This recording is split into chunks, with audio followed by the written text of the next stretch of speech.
मध्य प्रदेश के भोजशाला विवाद पर बात बन गई है। सुप्रीम कोर्ट ने भोजशाला विवाद पर क्या फैसला सुनाया है, आपको बताते हैं। नमस्कार, न्यूज़ 18 का डिजिटल प्लेटफॉर्म आप देख रहे हैं और मैं हूं रितु सिंह।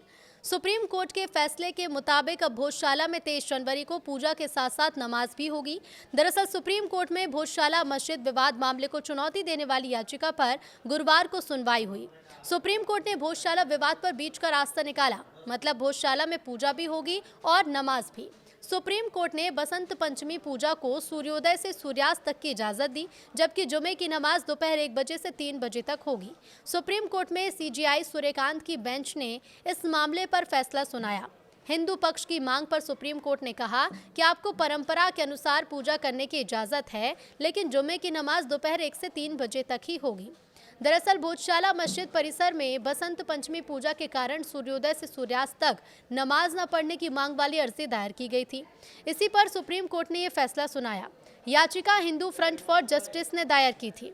तो याचिका आखिर किसने लगाई, इस बारे में भी पूरी जानकारी लीजिए। हिंदू फ्रंट फॉर जस्टिस ने नई अर्जी दाखिल कर 23 जनवरी को बसंत पंचमी को भोजशाला में सिर्फ हिंदुओं को सरस्वती देवी की पूजा करने की इजाजत दिए जाने और मुसलमानों को उस दिन यहां प्रवेश करने से रोकने की मांग की थी। इस पर मस्जिद कमेटी की तरफ से पेश वकील सलमान खुर्शीद ने याचिका का विरोध किया। सलमान खुर्शीद ने कहा कि इससे पहले भी 3 बार ऐसा हो चुका है, लिहाजा याचिका सुनवाई योग्य नहीं है। हालांकि सबकी दलीलें सुनने के बाद सीजेआई ने बीच का रास्ता निकाला और हिंदू और मुस्लिम दोनों पक्ष को पूजा और नमाज की इजाजत दे दी। सुप्रीम कोर्ट में जब सीनियर वकील सलमान खुर्शीद ने दलीलें दी तो सीजेआई सूर्यकांत ने कहा कि कल बसंत पंचमी है। इसके बाद हिंदू वकील विष्णु जैन ने कहा कि सूर्योदय से सूर्यास्त तक के लिए मांग है। इस पर सीजेआई ने कहा कि कल विशेष कार्यक्रम है बसंत पंचमी में। उन्होंने कहा कि कल यानी 23 जनवरी के लिए क्या प्रबंध किए गए हैं, तो प्रशासन की तरफ से इस पर सलमान खुर्शीद ने कहा कि पहले 3 बार ऐसा प्रबंध किया जा चुका है।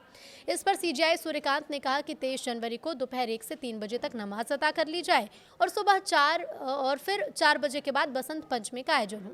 विष्णु जैन ने इस पर कहा कि नमाज 5 बजे के बाद अदा कर ली जाए। इस पर सीजेआई ने खुर्शीद से पूछा। सीनियर एडवोकेट सलमान खुर्शीद ने कहा कि एसआई ने कहा है कि सर्वे जारी रहेगा, 2 घंटे नमाज होगी और पूजा भी होगी। नमाज सिर्फ दोपहर में होती है। हम दोपहर 1 से 3 बजे के बाद जगह खाली कर देंगे। इधर सीजेआई सूर्यकांत ने प्रशासन को आदेश दिए हैं।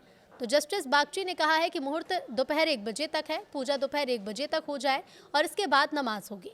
इसके बाद एडवोकेट विष्णु जैन ने कहा लेकिन मुहूर्त सूर्योदय से सूर्यास्त तक है और इस पर सुप्रीम कोर्ट के चीफ जस्टिस सूर्यकांत ने कहा कि बेहतर होगा कि ऐसे इंतजाम हो कि दोनों समुदाय के लोग पूजा या नमाज कर सकें।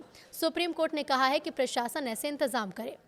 और इसके बाद मध्य प्रदेश सरकार के लिए एएसजी के एम नटराजन ने कहा कि हमने परिसर में ही एक जगह को चिन्हित किया है जहां नमाज हो सके। मध्य प्रदेश सरकार के लिए नटराजन ने कहा कि दोनों के लिए अलग बंदोबस्त किया जा सकता है।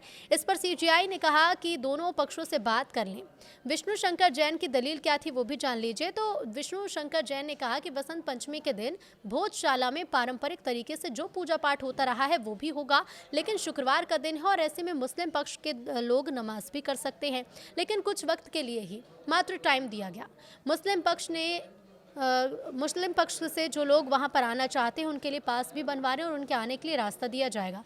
सीजेआई ने आदेश में दर्ज किया कि वकील खुर्शीद ने कहा कि मुस्लिम समुदाय से संबंधित जो लोग नमाज अता करेंगे उनकी अनुमानित संख्या जिला मजिस्ट्रेट को पहले ही दे दी जाए ताकि कानून व्यवस्था बनाए रखने के लिए डीएम उन्हें पास जारी कर सके। दोनों पक्षों से एक दूसरे के प्रति आपसी सम्मान और विश्वास बनाए रखने की अपील की गई है।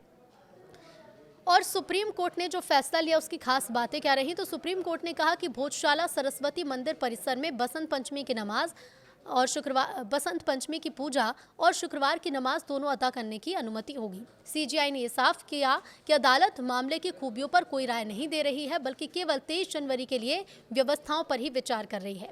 एएसआई की अनुमति के मुताबिक दोपहर के 1 बजे से 3 बजे के बीच नमाज अदा की जा सकती है।